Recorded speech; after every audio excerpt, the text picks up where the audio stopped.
నమస్తే ప్రజలరా, last 24 hours news number 69 కి స్వాగతం. ఇవాళ డేట్ ఫిబ్రవరి 17, 2026. సో ఇప్పటిదాకా లాస్ట్ 24 అవర్స్ లో ఏం జరిగిందో తెలుసా? అది తెలియాలంటే ఈ వీడియోని మీరు ఖచ్చితంగా చూడాల్సిందే. ఫస్ట్ వచ్చేసి దేశవ్యాప్తంగా సంచలనం క్రియేట్ చేసిన హంపి గ్యాంగ్ రేప్ కేసులో గంగావతి కోర్టు సంచలన తీర్పు ఇచ్చింది. 2025 మార్చిలో తుంగభద్ర నదీ తీరంలో ఇజ్రాయెల్ చెందిన ఒక మహిళని, అలాగే హోమ్ స్టే ఆపరేటర్ అయిన మరో మహిళని ముగ్గురు కిరాతకులు మల్లేష్, సాయి, శరణప్పులు ఆ ఇద్దరు మహిళలను కిరాతకంగా హత్యాచారం చేసి వారిలో ఒక అమ్మాయిని చంపేశారు. సో ఈ కేసులోనే ఇప్పుడు గంగావతి కోర్టు ఆ ముగ్గురికి మరణ శిక్ష విధించింది.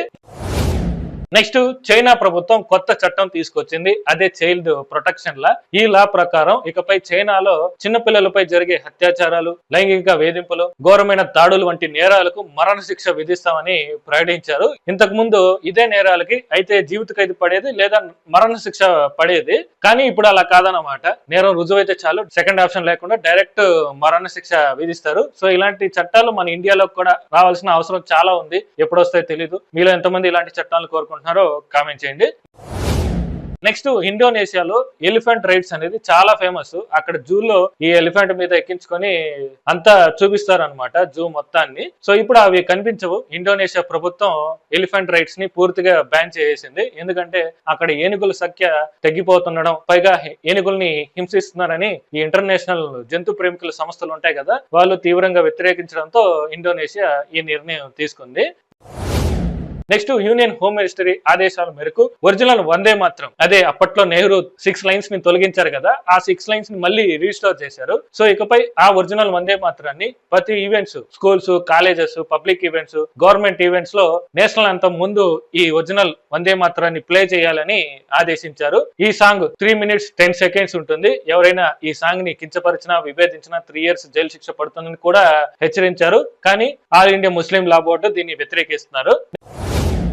నెక్స్ట్, ఆంధ్రప్రదేశ్ లో పెరిగిపోతున్న టీనేజర్స్ ప్రెగ్నెన్సీ, ముఖ్యంగా 13 years నుంచి 19 years లోపు వయసున్న వాళ్ళలో ఈ సమస్య ఎక్కువ ఉందన్నమాట. మరీ ముఖ్యంగా రాయలసీమ, దక్షిణ కోస్తా తీర ప్రాంతాల్లోనే ఈ సమస్య ఎక్కువ ఉంది. ఇందులో ప్రమాదకర స్థాయిలో ఉన్న జిల్లాలు చూసుకుంటే నెల్లూరు, ప్రకాశం, అనంతపురం, బాపట్ల, కర్నూలు, పల్నాడు జిల్లాల్లో 15% కేసెస్ నమోదయ్యాయి. తర్వాత చాలా ఎక్కువ ఉన్న జిల్లాలు చూసుకుంటే ఏలూరు, అన్నమయ్య, చిత్తూరు, తిరుపతి, నంద్యాల, శ్రీ సత్యసాయి జిల్లాల్లో 12% కేసెస్ నమోదయ్యాయి. ఎక్కువ శాతం ఉన్న జిల్లాలు చూసుకుంటే అల్లూరి సీతారామరాజు, కాకినాడ, ఈస్ట్ గోదావరి, గుంటూరు వంటి జిల్లాల్లో 10% కేసెస్ నమోదవుతున్నాయి. ఇంకా మిడిల్ మధ్యలో ఉన్న జిల్లాలు చూసుకుంటే కోనసీమ, వెస్ట్ గోదావరి, పార్వతీపురం, శ్రీకాకుళం, కడప, ఎన్టీఆర్ జిల్లాల్లో 8% కేసెస్ ఉన్నాయన్నమాట. ఇంకా తక్కువ కేసెస్ ఉన్న జిల్లాలు చూసుకుంటే ఒకే ఒకటి అనమాట, విశాఖపట్నం. ఇక్కడ 5% కంటే తక్కువ కేసెస్ నమోదైనాయి. అయితే దీనికి కారణం ఏంటి అంటే బాల్య వివాహాలు, అత్యాచారాలు, చిన్న వయసులోనే తెలిసి తెలియక చేసే చిన్న చిన్న తప్పులు,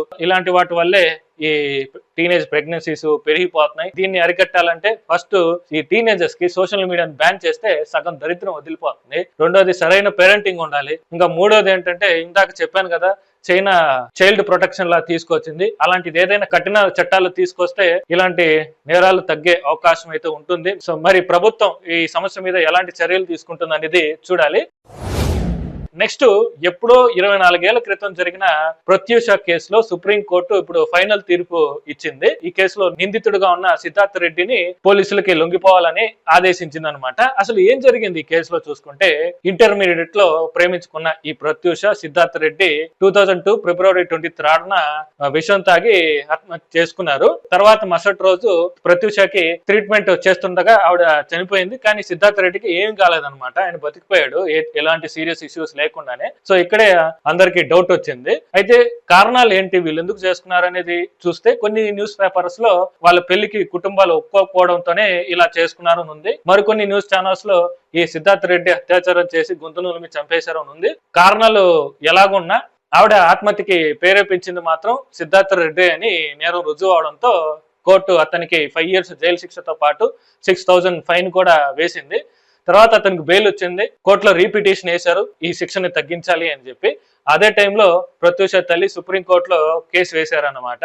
అతనికి జైలు శిక్షను పెంచాలి అని చెప్పి విచారించిన కోర్టు తీర్పుని లాస్ట్ ఇయర్ నవంబర్ లో రిజర్వ్ చేసి పెట్టారు. ఆ తీర్పుని ఇప్పుడు వెల్లడించారన్నమాట.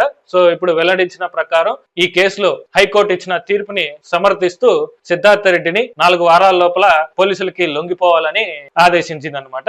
సో ఇది జరిగింది ఈ కేసులో. సో ఈ తీర్పు ఇవ్వడానికి ఇన్ని సంవత్సరాలు పట్టింది. ఇలాంటి కేసులు ఇంకెన్ని ఉన్నాయో సుప్రీంకోర్టులో. రాజ్యాంగం కరెక్ట్ గానే ఉంది కానీ దాన్ని పాటించే విషయంలో జాప్యం జరుగుతుందన్నమాట. అదే డబ్బున్న వ్యక్తికి ఇంత లేట్ జరుగుతుందా? వెంటనే జరిగిపోతాంలా? ఎప్పుడు మారుతాయో మన చట్టాలు, కోర్టులు? సో దీని మీద మీ అభిప్రాయం ఏంటో కామెంట్ చేయండి.